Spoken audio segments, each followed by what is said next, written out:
coming out here and supporting us. Everybody really appreciates it. I have a few rules.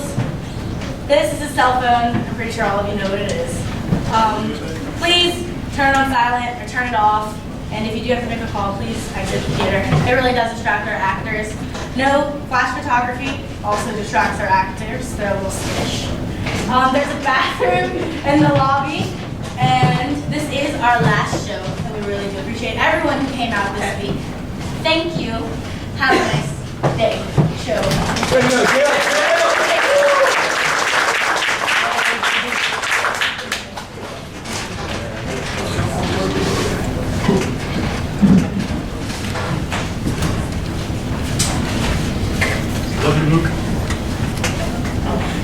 Monsieur Lagrange.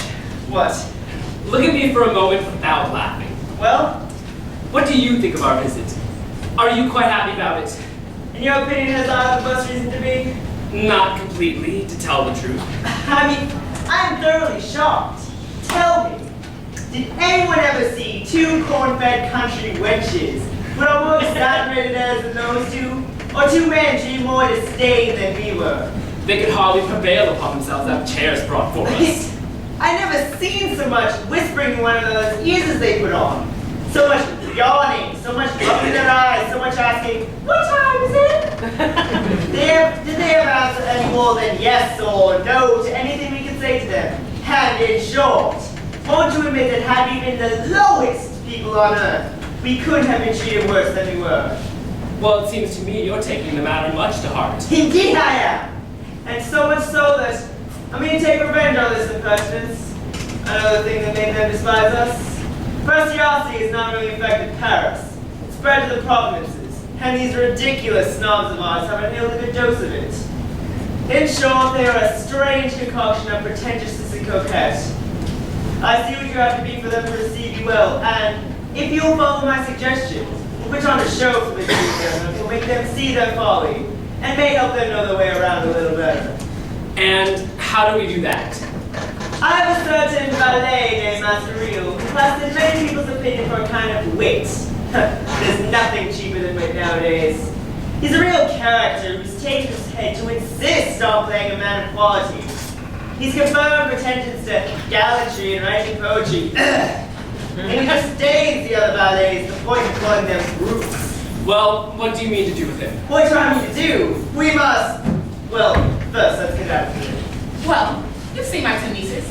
How are things coming along? What's the result of your visit? Madame, that is something you can learn better from them than from us.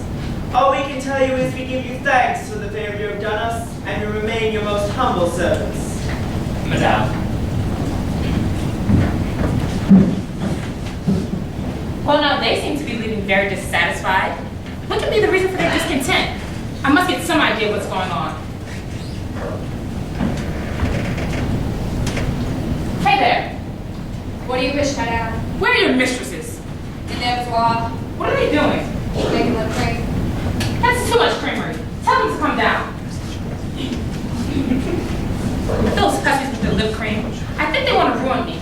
All I see around is the white of eggs, virgin's milk, and 1,000 other kind of junk I don't know anything about. Since we've been here, there's a half dozen pigs at least, and 4 valets live every day on the sheep tigers they consume.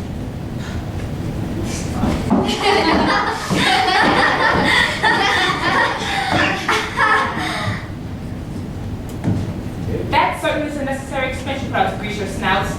Now you just tell me, what did you do to those gentlemen for me to see them leaving so coldly? Didn't I order you to receive them as personal ones to give you as husbands? And what esteem, my aunt, do you expect us to have for the irregular procedure of those individuals? How in the world, aunt, can a girl with the slightest sense put up with their persons? And what do you find wrong with them? Theirs is fine gallantry indeed. What? Start right out with marriage. And what do you want to start with? Concubinage? Isn't a procedure one you have reason to be gratified with as well as I? Could anything be more obliging than that? And the holy bond that they seek. Isn't it evidence enough of their honorable intentions? Oh, that kind of talk is utterly bourgeois, and it shames me to hear you speak that way. And I think you need to learn a little about how things are done with an elegant air. I have no use for airs or songs. I tell you, that marriage is a simple and holy thing, and that is acting honorably to begin with. Mon Dieu, if everyone were like you, how soon a romance would be ended. What's this one telling me? Madame, my cousin here will tell you just as well as I. that marriage must never come until after the other adventures.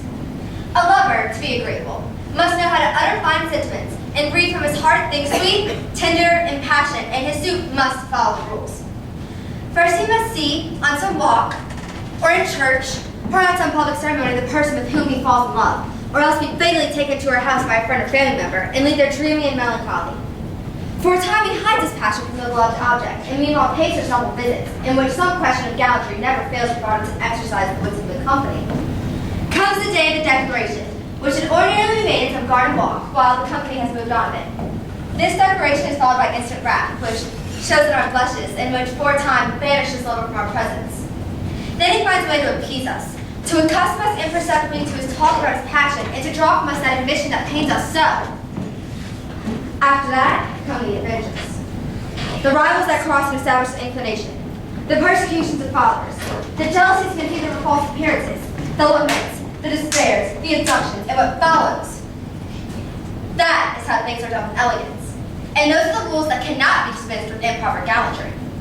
But to come point blank to the conjugal union, to make love only by making the marriage contract, and to take the romance precisely by the tail. I repeat, my aunt, nothing can be more mercantile than such a procedure. And just the picture it gives makes me nauseated. What the devil is this jargon I hear?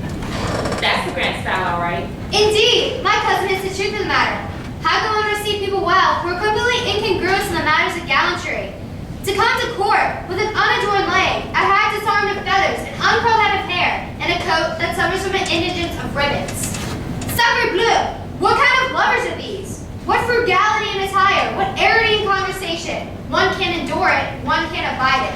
I also noted that their neckcloths are not of the right make, and that their breeches are a good half a foot short of being wide enough. I think they're both crazy. And I can't stand a word of this gibberish. Précieuses, and you, Madeline. Oh, I beg you, Aunt, divest yourself of those strange names and address us otherwise. How's that, those strange names? Aren't they the names you're christened with? Mon Dieu, how vulgar you are. One thing that astounds me is that you can have a niece as clever as I. Did anyone, in the grand style, ever speak of Catos and Madelon? And when you agree that one of those names is enough to discredit the finest romance in all the world? It is true, my aunt, that even a slightly delicate ear suffers frantically on hearing those words pronounced. And that of Polyxene, which my cousin has chosen, and that of meat which I have adopted, have a grace that you must acknowledge. Listen, just one word would do it. I don't intend that you should have any of the names and those given to you by your godfathers and your godmothers. That's the gentleman in question. I know their families and their possessions, and it is my firm will that you make ready to receive them as husbands. I'm getting tired of having you on my hands, and taking care of two girls is a little too heavy load for a woman my age.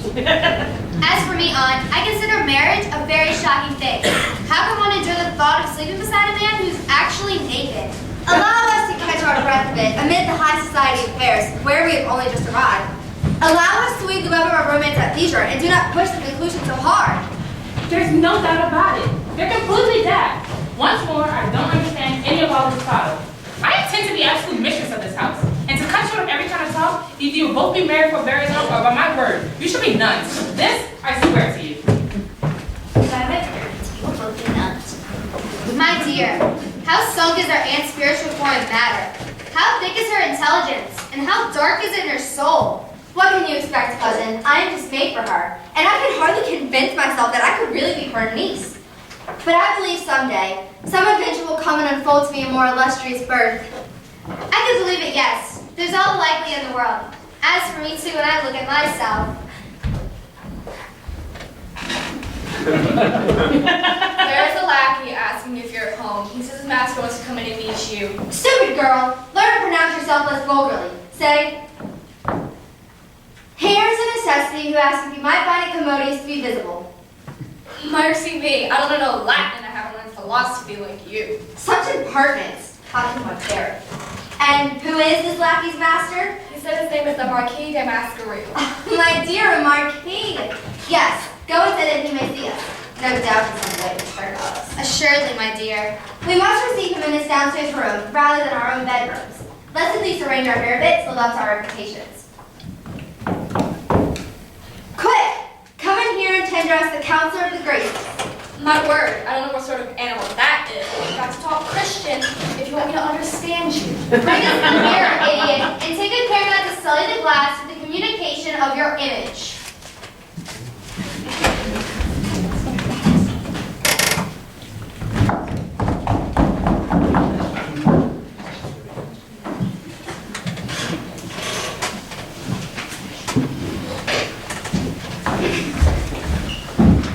Okay, then what do I say? That.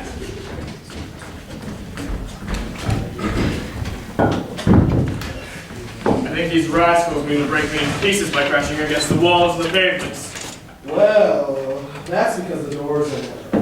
And you had to have us come all the way in here. Well, I should think so. You louts, would you have me expose the portliness of my blooms, the inclemencies of the polar season, and imprint my shoes in the mud? Come, get your chair out of here. Yes, please, monsieur. What? Rascal. Ask money of a person of my quality. Is that the way to be your corporal? And your quality. Can we eat it for dinner? I'll teach you to know your place. These oafs stand up to me. Alright, pay us real quick. Make it quick. Yes, of course. Now, you speak properly, but the other fellow is a knave who does not know what you're saying. Here. Are you satisfied? No, I'm not. You hit my partner in the face. I wouldn't anger her if I were you. Gently now. All right. Here. This is for the slap. People get anything they want from me when they go about it in the right way. All right. Come back and get me in a while to take me to the Louvre for the King's Petit Coucher.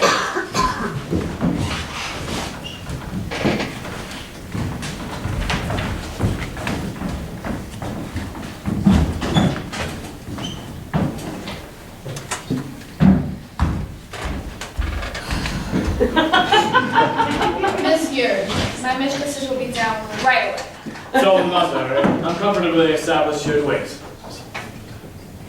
Yeah, they're not. Ladies, you will no doubt be surprised by the audacity of my visit, but your reputation makes you suffer this misadventure. And merit has such potent charms for me that I pursue it everywhere. If you pursue merit, it is not on our lands that you should hunt. If you see merit here, you must have brought it here yourself. Your statement I categorically deny. For now truly testifies in your worth, and you will score pique, repique, and chapeau over all the gallant society of Paris. Your complacence carries its liberalities and praises a little too far, and my cousin and I will take good care not to let our seriousness fall into the sweet trap of your flattery. My dear, we should have chairs brought. How there, Madame. quick! Carriage us hither the commodities of conversation.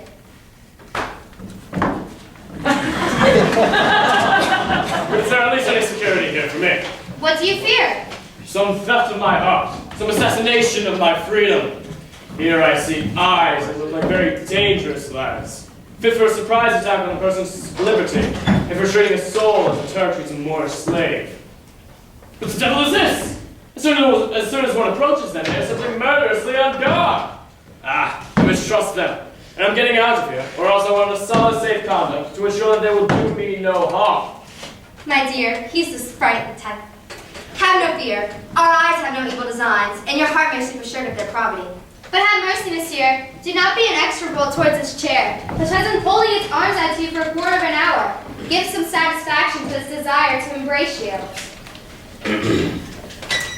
Well, ladies, what say you about Paris? Alas, what could we say?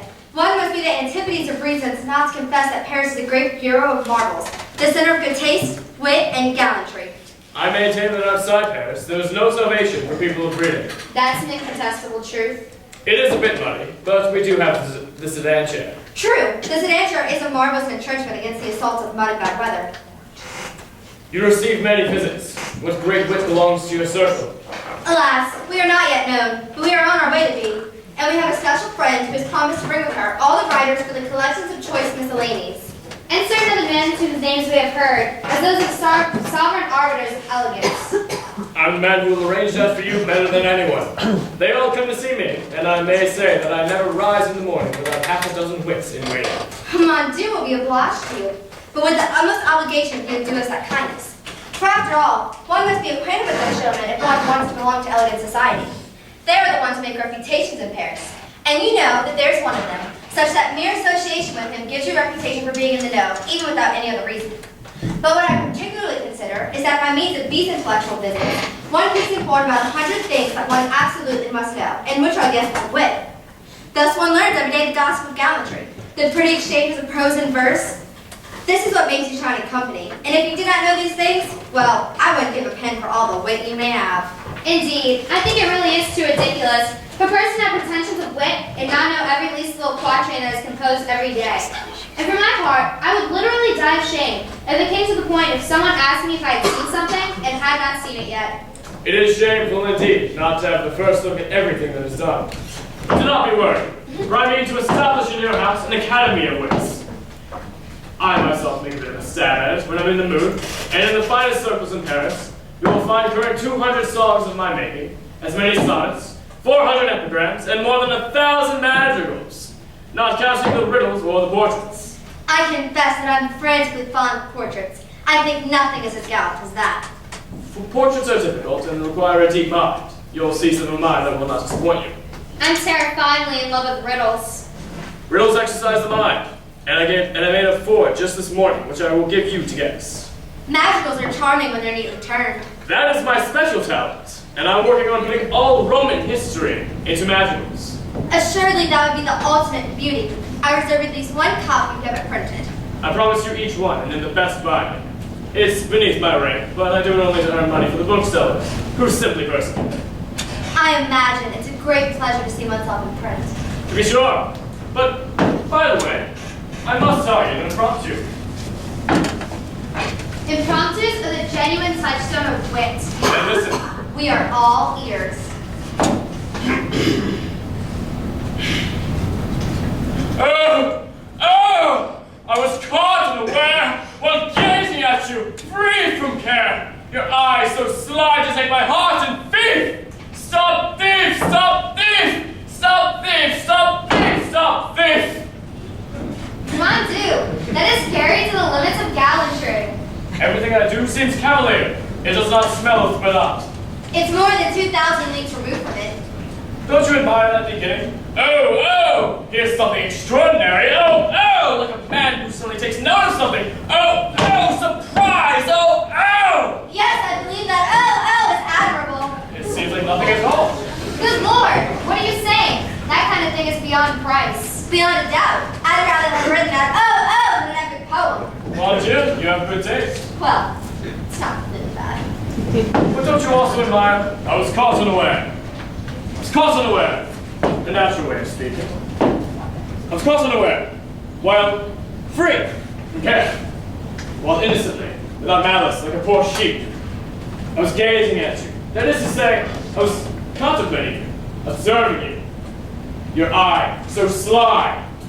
What do you think of that expression? So sly. Is it not well chosen? Well, indeed. Sly. Surreptitious. Like a cat that has just caught a mouse. Sly. Nothing could be better. Did take my heart and feet. Snatched it away from me. Tore it from me. Stop thief! Stop thief! Stop thief! Stop thief! Stop thief! What did you say? It was a man shouting and chasing after a thief to have him arrested? Stop thief! Stop thief! Stop thief! Stop thief! Stop thief! Wow. One must admit it has a witty and gallant turn. I won't tell you the tune I composed for it. You've learned music? I? Not at all. Then how can you speak? People of quality know everything without ever having learned anything. Obviously, my dear. Listen and see if you find the tune to your taste. Yeah. La la la. The brutality of the season has furiously outraged the delicacy of my voice. But no matter. This is still casual and cavalier style.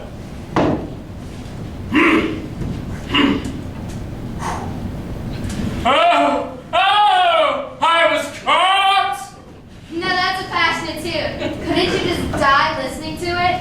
There's chromatics in it. Don't you find the thought well expressed by song? Stop thief! And suddenly, as if a man was shouting really loudly, stop, stop, stop, stop! and suddenly, as if he's out of breath. There you see the knowledge of the subtlety of things. The higher subtlety, the subtlety of subtleties.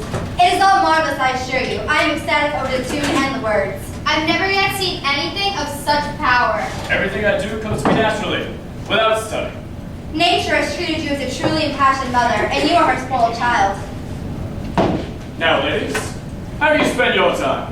On nothing at all. Up to now, we've been frightfully starved for amusements. Well then, I'm at your disposal to take you to the theater one of these days. They are due to put on a performance that I would very much like for us to see together. That cannot be refused. But I do ask that you applaud in the right way, for I have pledged to play up the show a little. The author came to me just this morning. It's a custom here for authors to come to us people of quality, so as to assure them that they have a reputation. And I'll leave you to imagine whether, when we say anything, the pit dares contradict us. I'm very scrupulous about it, and when I've given my word to some poet, I always shout that it's beautiful before the candles are lit. You don't need to tell me Paris is a wonderful place. 100 things happen here every day in the provinces that you do not know, however clever you may be. Enough. Now that we are informed, we'll make it our duty to cry out properly of everything that is said. I may be mistaken, but you certainly look like somebody who has written a comedy. There might be something in what you say. My word, then we shall have to go see it. Between ourselves, I've completed one which I would love to have performed. Oh, what troupe will you give it to? A fine question to the grands comedians. They're the only ones who know how to bring things out. The others are ignoramuses who simply recite the way people speak. They don't know how to make the verses boom out into some fine passage. And how is one to know which is the fine line if the actor does not pause and thus inform you that it's time to make a racket? Indeed, there is the way of making the audience feel the beauties of work, and that nothing has such power that which is given them. Now then, how do you like my trimmings? Do you find them congruent with the coat? Completely. The ribbon is well chosen. Frantically well. What do you say of my knee ruffles? They are in exactly the right style. I can at least boast that they are a good quarterelle wider than any that are made. I can admit that I've never seen elegance of attire carried to such a height. Now, for just a moment, apply the operation of your olfactory senses to these gloves. They smell terrifyingly good. I have never breathed an aroma of loftier quality. Excellent. And this? It is utterly upper crust. The sublimity of the brain is deliciously touched by it. Did you say nothing of my plumes? How do you like them? They're frightfully handsome. Did you know each feather cost me a louis d'or? I have a mania for wanting to go for all the most beautiful things. I can assure you that you and I are in sympathy. I have a frenzied delicacy about everything that I wear, and even to my stockings, I cannot abide by anything that is not the best made. Ouch, ouch, ouch! Gently! Monsieur, ladies, you are treating me very badly. I have cause to complain for your conduct. It is not honorable. Why? What's the matter? What? Both of you against my heart at the same time? Attacking me right and left? It's against the law of the nations. The match is unfair and I'm going to cry murder! One must admit, he says things in a very special way. He has an admirable turn of wit. Have no fear. You're more afraid than you are hurt, and your heart cries out before it's skinned. The devil you say. It's skinned from head to foot.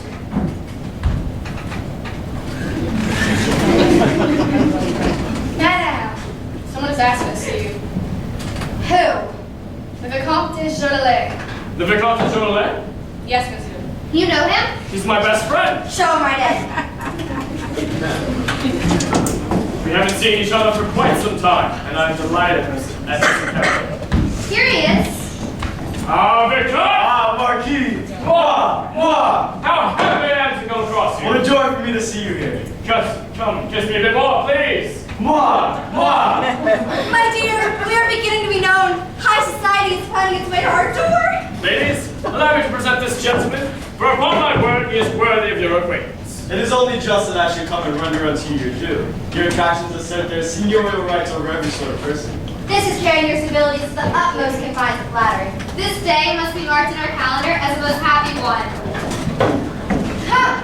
Must I always tell you these things twice? Don't you see we need the increment of one chair?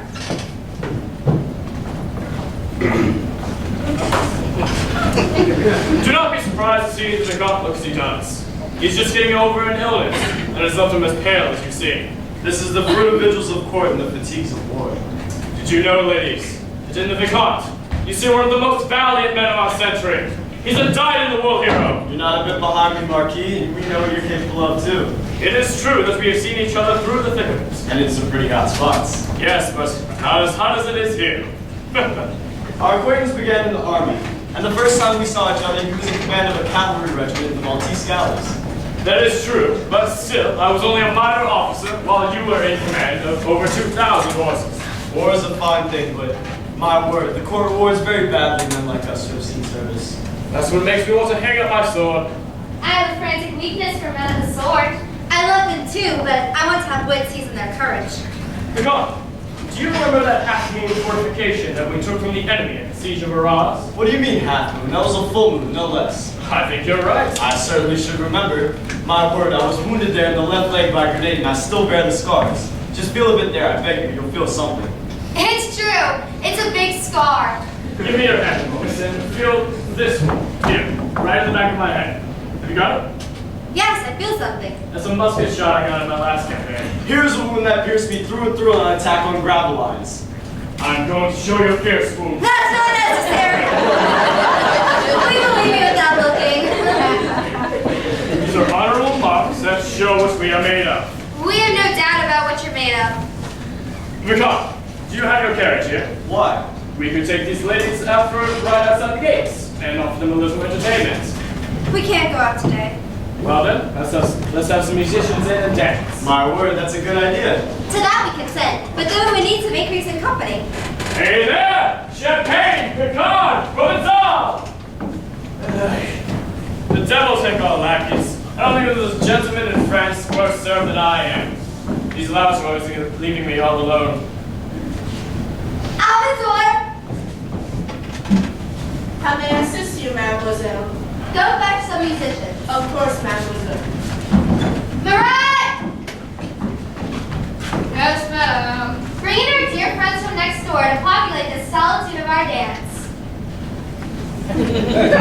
Vicomte, what do you say about those eyes? Well, Marquis, what do you think of them yourself? I say that our freedom will be hard put to get out of here with clean breeches.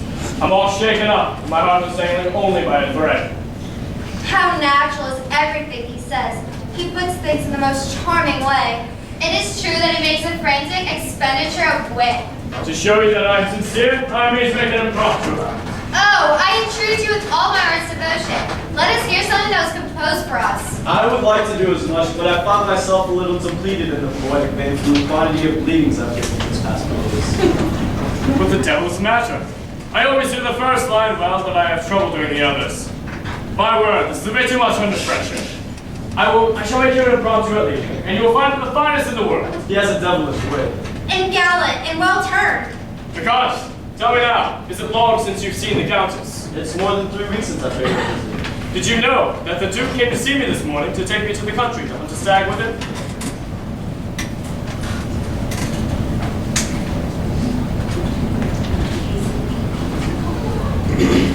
Here come our friends. My dears, we do ask your pardon. These gentlemen had a fancy to soul to our feet, so we sent for you to fill the voids of our assembly. We are certainly obliged to you.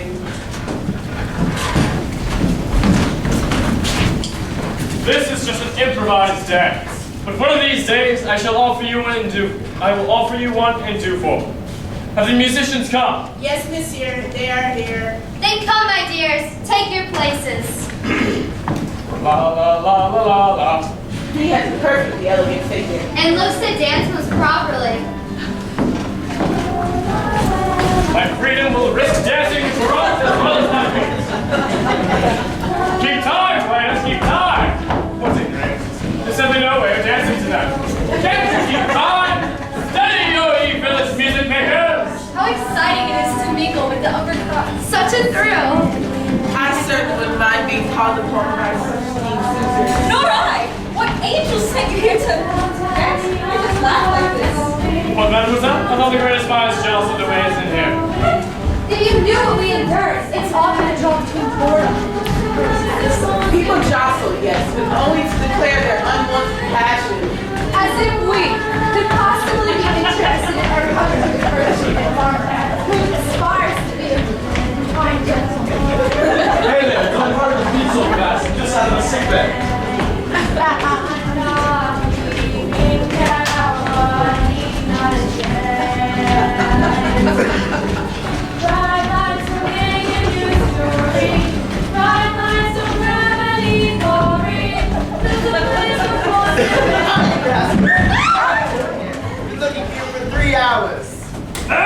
didn't tell us there would be blows.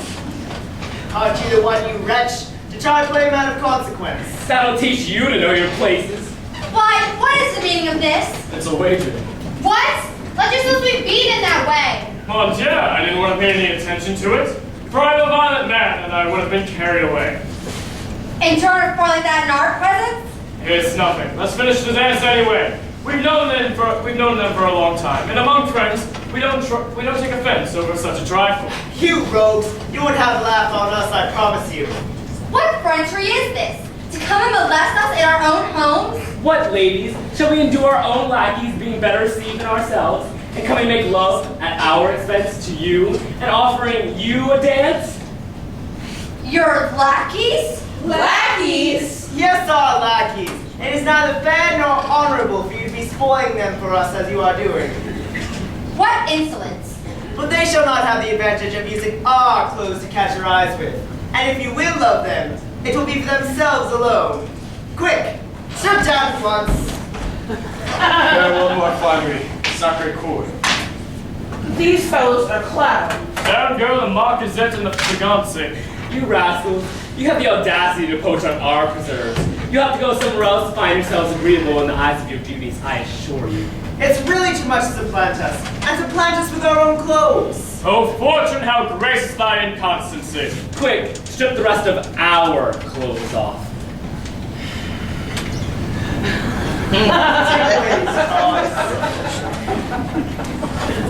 Now, ladies, in the state they are in, you may continue your amours with them as much as you please. We leave you every freedom for that, and we protest you, this gentleman and I, that we won't be the least bit jealous.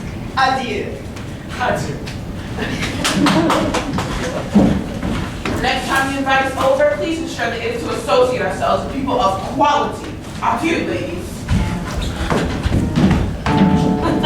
What a humiliation! I'm bursting with spite. What's all this now?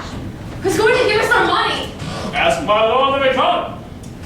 Who's going to pay us? Ask my lord the Marquis. You've got to be kidding me. You huckies! You guys are in a fine mess, so I see. And it's a fine business indeed that I've just learned from those gentlemen who are on their way out. Dearest Ellen, it's such a cruel trick they played on us. Yes, it's a cruel trick, but it's a result of your impertinence, you witches. They resented the treatment you gave them, and now for my son must swallow their fronts. We're going to be the talking and laughing stock of everyone. And that's what you brought on yourselves by your idiocies. Go and cry forever. And you, who are the cause of their folly, you crack-brained absurdities, you pernicious pastimes of idle minds, you pretentious, ridiculously fashionable nobles, bearers of novels, verses, songs, sonnets, and moonets, may the devil take you all! Madame, we need for you to give us our money. Huh? She said we'd like some money right away, please. What? Madame, we need for you to give us our dues Since they have failed! for our play here. Yes, yes. I'll give you your due. And here's the card I'm meant to pay you with.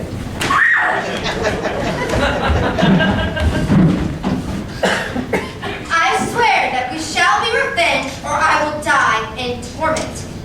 And you rogues, do you dare stay here after your insolence? Treat a Marquis like that. That's society for you. The slightest fall from favor makes you despised by those who cherished you. Come on, my dear friend. Let's seek our fortune elsewhere. I see very well that only vain appearances are up here, and that there's no consideration for naked virtue.